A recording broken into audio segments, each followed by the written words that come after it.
कालू जी जल्दी उठिए, नहीं तो दुकान खोलने में देरी हो जाएगी। हाँ हाँ गौरी चलो। अरे वाह कालू जी, आज तो बहुत अच्छी बारिश हो रही है। आज तो हमारे भुट्टे बहुत बिकेंगे। हाँ गौरी, और हमारा मुनाफा भी बहुत अच्छा होगा। हाँ कालू जी, चलिए जल्दी से दुकान खोलते हैं। अरे कालू कैसे हो? मैं तो बहुत अच्छा हूँ मोर भाई, आप बताओ कैसे हो? मैं तो एकदम ठीक हूँ। मैं तुमसे गरम गरम भुट्टे खरीदने आया हूँ अपने बच्चों के लिए। हाँ हाँ मोर भाई, बताइए कितने भुट्टे दूँ आपको? मुझे 4 भुट्टे दे दो कालू। ये लो मोर भाई, आपके 4 भुट्टे, पूरे 80 रुपए हुए आपके। मोर भुट्टे लेकर निकल जाता है। फिर वहाँ टुनटुनी चिड़िया आती है। अरे गोरी बहन, मुझे मेरे बच्चों के लिए 2 गरम गरम भुट्टे पार्सल दीजिए ना। ये लो टुनटुनी, इसके 40 रुपए हुए। गोरी बहन, मेरे पास तो इतने पैसे नहीं है। इस वक्त तो मेरे पास सिर्फ 10 रुपए ही है। क्या? सिर्फ 10 रुपए में कैसे होगा टुनटुनी? गोरी बहन, तुम मुझे अभी के लिए ये भुट्टे दे दो।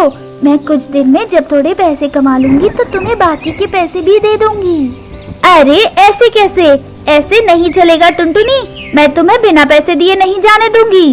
तो ठीक है गोरी बहन, इस वक्त तो मेरे पास पैसे नहीं है, मैं फिर कभी तुमसे भुट्टे खरीदूंगी। हाँ, पैसे तो होते नहीं है इसके पास, और चली आई भुट्टे खरीदने के लिए।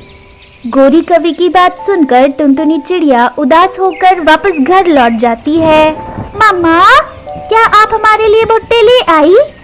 नहीं बच्चों, मेरे पास इतने पैसे नहीं थे। जैसे ही मुझे इस महीने के पैसे मिलेंगे, मैं तुम्हारे लिए भुट्टे ले आऊंगी मेरे बच्चों। लेकिन मम्मा, आपको तो बहुत कम पैसे मिलते हैं, और आप तो वो पैसे बस घर का राशन लाने में ही खर्च कर देती हो। फिर आप हमारे लिए भुट्टे कैसे लाओगी? चिंता मत करो मेरे बच्चों, मैं तुम दोनों से प्रॉमिस करती हूँ कि इस महीने के पैसों से मैं तुम दोनों को भुट्टे जरूर खरीद कर दूंगी। नहीं मम्मा, हमें तो भुट्टा अभी ही खाना है। बच्चों, अभी मैं तुम दोनों को गरम गरम पकोड़े बना कर देती हूँ, लेकिन मैं तुमको मेरे काम के पैसे आने के बाद भुट्टा जरूर ला कर दूंगी। ठीक है मम्मा, आप प्रॉमिस करती हो तो हम दोनों मान लेते हैं, लेकिन अभी आप हमें जल्दी से गरम गरम पकोड़े बना कर दो। ठीक है बच्चों, मैं तुम्हारे लिए गरम गरम पकोड़े बना कर लाती हूँ। फिर टुनटुनी अपने बच्चों के लिए गरम गरम पकोड़े बना कर लाती है। दोनों बच्चे खुशी खुशी पकोड़े खा लेते हैं। वाह मम्मा, आपके पकोड़े तो बहुत टेस्टी बने हैं। मुझे तो अब आप रोज यही पकोड़े बना कर खिलाना, फिर मैं आपसे भुट्टा खाने की जिद भी नहीं करूँगा। हाँ मम्मा, हमें ये पकोड़े बहुत पसंद आए, हमें अब भुट्टा नहीं चाहिए। ठीक है बच्चों, मैं ये पकोड़े तुम्हें रोज बना कर दूंगी। बच्चों की ये बात सुनकर टुनटुनी सोचती है कि अरे वाह, ये पकोड़े तो बहुत सस्ते बने हैं और मेरे बच्चों को पसंद भी आए। मैं एक काम करती हूँ, कल से कालू कौवे के ठेले के पास अपने पकोड़े बेचने का काम भी शुरू कर देती हूँ। अगले दिन टुनटुनी चिड़िया कालू कौवे के ठेले के पास ही अपनी चाय पकौड़ों की दुकान लगाती है। उसकी दुकान पर उल्लू आता है। अरे टुनटुनी, 1 प्लेट पकौड़े देना तो। जी उल्लू भैया, ये लीजिए। उल्लू बड़े मजे से पकौड़े चट कर जाता है। अरे वाह टुनटुनी, तुम्हारे पकौड़े तो बहुत ही स्वादिष्ट है। इतने स्वादिष्ट पकौड़े खाने के बाद तो मुझे अब ऐसी ठंडी ठंडी बारिश में चाय भी पीने का मन कर रहा है। 1 कप चाय भी दे दो तो। जी उल्लू भैया, ये लीजिए। उल्लू बड़े मजे से चाय भी पी लेता है।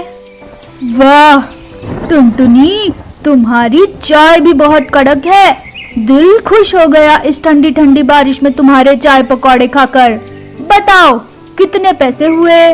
भैया, पकौड़े 20 रुपए प्लेट है और चाय 10 रुपए की हुई, तो आपके हुए 30 रुपए। ये लो 50 रुपए।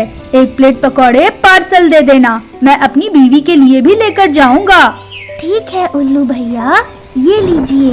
इसके बाद उल्लू वहाँ से चला जाता है। ऐसे ही धीरे धीरे टुनटुनी की चाय पकौड़े की दुकान जंगल में बहुत फेमस हो जाती है और जंगल के सभी पक्षी टुनटुनी के स्वभाव के कारण अब ज्यादातर उसी की दुकान पर आया करते और कौवों की भुट्टो की दुकान पर अब भीड़ कम हो चली थी। कालू जी, ये क्या हो गया? जो पंछी पहले हमारी दुकान पर भुट्टे खाने आते थे, वही पंछी अब टुनटुनी की दुकान पर चाय पकौड़े खाने जाते हैं। हाँ गौरी, तुम सही कह रही हो और अब तो हमारी दुकान पर कोई नहीं आता। कालू जी, मुझे लगता है कि हमें भी भुट्टे छोड़कर कल से पकौड़े और चाय बेचनी चाहिए और वो भी कम दाम में। हाँ गौरी, मुझे भी यही लगता है। फिर अगले दिन कालू कौवा और गोरी कौवी भी टुनटुनी की तरह चाय पकौड़े की दुकान लगाते हैं, लेकिन उनके दाम टुनटुनी के दामों से आधे होते हैं। इसलिए अब जंगल के सभी पक्षी टुनटुनी की दुकान को छोड़कर कौवों की दुकान पर जाने लगे थे। अरे, ये क्या हो रहा है? इन कौवों ने तो मुझसे आधे दामों पर चाय पकौड़े बेचना शुरू कर दिया, लेकिन इतने में तो कोई मुनाफा नहीं आता। पता नहीं ये कौवे क्या करना चाहते हैं। कालू जी, देखिए, अब टुनटुनी की दुकान पर कोई भी पक्षी नहीं जाता। अब जंगल के सभी पक्षी सिर्फ हमारी दुकान पर आते हैं। लेकिन गोरी, ऐसे हम और कितने दिन अपनी दुकान चलाएंगे? हमें तो कुछ भी मुनाफा नहीं आ रहा। कालू जी, अब जंगल के सभी पक्षियों को हमारे चाय पकौड़ों की आदत लग गई है। अब जंगल के सभी पक्षी सिर्फ हमसे ही चाय पकौड़े खरीदेंगे, फिर चाहे अब हम अपने दाम टुनटुनी के चाय पकौड़ों से डबल ही क्यों ना कर दे। क्या टुनटुनी के चाय पकौड़ों से डबल दाम पर भी अब सब पक्षी हमसे ही खरीदेंगे? लेकिन ऐसा कैसे हो सकता है गोरी? कालू जी, आप कल देख लेना, सभी पक्षी हमसे डबल दाम में भी खरीदेंगे। इसी तरह वो दिन बीत जाता है और टुनटुनी चिड़िया अपने घर वापस लौट आती है। हे भगवान, अगर ऐसे ही चलता रहा तो मेरी दुकान तो बंद पड़ जाएगी। क्या हुआ मम्मा? आप ये क्या कह रही हो? क्यों बंद पड़ेगी हमारी दुकान? टुनटुनी चिड़िया अपने बच्चों को पूरी बात बताती है। मम्मा, अगर आप चाय पकौड़े वापस ही लेकर आई हो तो क्यों ना हम उन्हें गरीब पक्षियों में बांट दे। कम से कम हमारे चाय पकौड़े बर्बाद तो नहीं होंगे। हाँ बच्चों, इन पकौड़ों को फेंकने से तो अच्छा ही है कि हम इन्हें गरीब पक्षियों को दे दे। तुम दोनों यही रुको, मैं इन्हें जंगल के गरीब पक्षियों को देकर आती हूँ। ठीक है मम्मा। इसके बाद टुनटुनी अपने चाय पकौड़े जंगल के गरीब पक्षियों को देकर आती है। अगले दिन कौवों ने अपने चाय पकौड़ों के दाम टुनटुनी चिड़िया के चाय पकौड़ों के दाम के डबल कर दिए थे। गोरी, तुमने तो आज हमारे चाय पकौड़ों के दाम डबल कर दिए हैं। क्या तुम्हें सच में लगता है कि आज हमारी दुकान पर कोई आएगा? कालू जी, मुझे सिर्फ लगता नहीं है, बल्कि मुझे अच्छे से पता है कि सभी पक्षी हमारी दुकान पर ही आएंगे। तुम बस देखते जाओ। जैसा कि गोरी ने कहा, जंगल के सभी पक्षी कौवों की दुकान पर ही आ रहे थे। अरे गोरी बहन, तुमने तो अपने चाय पकौड़ों के दाम टुनटुनी चिड़िया के चाय पकौड़ों के डबल कर दिए। ये तो बहुत गलत किया तुमने। देखिए उल्लू जी, हमने अपने चाय पकौड़ों के दाम भले ही डबल कर दिए हैं, लेकिन हमारे चाय पकौड़े टुनटुनी के चाय पकौड़ों से ज्यादा स्वादिष्ट भी तो है। अगर आपको कम दाम वाले चाय पकौड़े खाने हैं तो आप टुनटुनी की दुकान पर चली जाइए ना। हाँ गोरी बहन, ये बात तो सही है कि तुम्हारे चाय पकौड़े टुनटुनी के चाय पकौड़ों से ज्यादा स्वादिष्ट है। ठीक है, ये लो तुम्हारे पैसे। इसके बाद उल्लू अपने घर जाता है और गहरी नींद में सो जाता है। मिट्टू जी, मेरे पंख में बहुत दर्द हो रहा है। मुझे रात भर नींद भी नहीं आई और इस दर्द के मारे तो मेरा सर भी फटा जा रहा है। बुलबुल, तुम चिंता मत करो, मैं तुम्हारे लिए कौवों के पकौड़े लेकर आता हूँ। उन्हें खाने के बाद तुम्हें बहुत अच्छी नींद आएगी। ठीक है मिट्टू जी, जल्दी जाइए। इसके बाद मिट्टू तोता कौवों के पकौड़े पार्सल लेकर आता है। बुलबुल मैना कौवों के पकौड़े खा लेती है। आपने सच कहा मिट्टू जी, ये पकौड़े तो बहुत ही स्वादिष्ट है और मुझे बहुत अच्छी नींद भी आ रही है। ठीक है बुलबुल, अब तुम आराम से सो जाओ। कौवों के दाम डबल होने के बावजूद भी उनकी दुकान पर बहुत भीड़ होती है, जबकि टुनटुनी की दुकान पर कोई भी पक्षी नहीं आता। लगता है अब मुझे अपनी दुकान बंद कर देनी चाहिए। मेरी दुकान से तो अब कोई भी चाय पकौड़े नहीं खरीदता। उस दिन टुनटुनी फिर से अपने सभी चाय पकौड़े गरीब पक्षियों में बांट देती है। अरे टुनटुनी बहन, तुम रोज ये चाय पकौड़े हम गरीब पंछियों को क्यों फ्री में बांट रही हो? टुनटुनी चिड़िया राधा चिड़िया को सारी बात बताती है। टुनटुनी, मैं उन कौवों को अच्छे से जानती हूँ। वो दोनों बहुत बदमाश है। वो दोनों जरूर कोई गड़बड़ कर रहे हैं। तुम्हारे पकौड़े तो बहुत स्वादिष्ट है। ऐसा नहीं हो सकता कि इतने स्वादिष्ट पकौड़े कोई भी ना खाए। लेकिन राधा चिड़िया, हम कैसे पता लगाएंगे कि वो कौवे क्या गड़बड़ कर रहे हैं?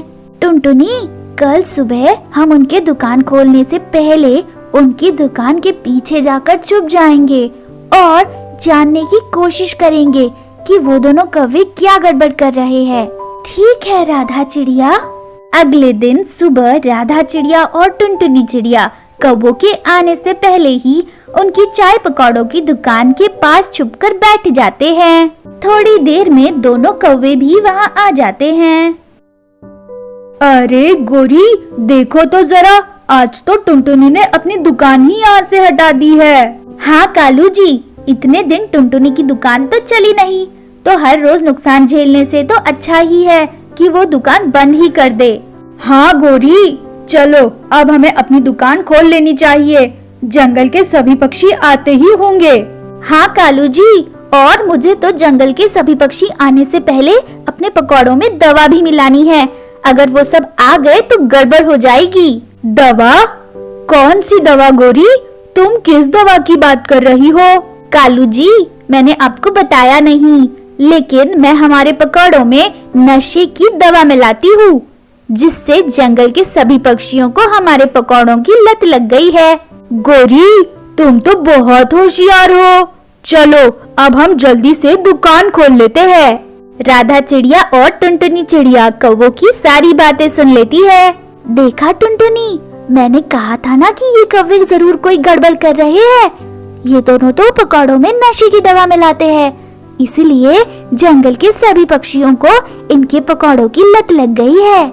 हाँ राधा चिड़िया, चलो हम ये बात जाकर जंगल के सभी पक्षियों को बताते हैं।